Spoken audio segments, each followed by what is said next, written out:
Hey gang, Spade of the Baltmatrix, and today we are taking a look at the Gundam Maxter from G Gundam. This unit is from Neo America and is piloted by Chibbity Crockett. I don't know who names their child Chibbity, but anyway. Now the Gundam Maxter is from the overly, we'll say racist, G Gundam series. It's pretty much what Japan thought of every country in the world.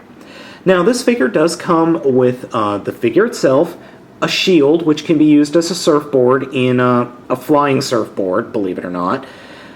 Yeah. And it comes with two Buster Magnums and a Corelander. Now, the Corelander, unfortunately, does not have any opening gimmicks like all the other figures. It just plugs in the back, and we'll get into why in a second. But overall, this is not a bad-looking Gundam. It is a little weird, I am not going to lie. The strange cowboy, surfer, football player combination is weird.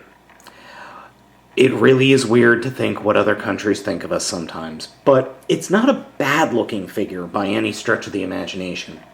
Now, I'm going to preface this with saying that this isn't the best figure in the world. If you need a Gundam Maxter in your life, I would search out the 1/100 model kit, as that is a much better figure than what we have here. And I'll show you why here in a second. This is not the only mode that the Gundam has. It has another mode, but I want to talk about this mode first. And actually, this is the better of the two modes, because, quite frankly, it can hold guns, and they look like, well, futuristic six-shooters.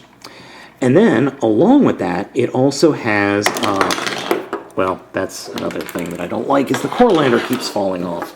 It also has these blue things that snap off if you apply too much pressure to them. They are supposed to be like little mini boxing gloves that... Well, the figure's just falling apart now, so I might as well get into it. So here we have with his shield knuckles deployed. And they're kind of like giant metal brass knuckles. Well, why does he do this? Well, this figure has a boxing mode.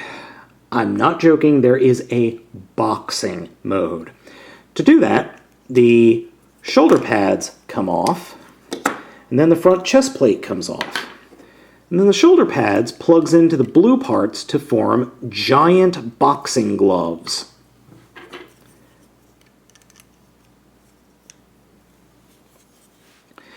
So we have a boxing mode with a football helmet.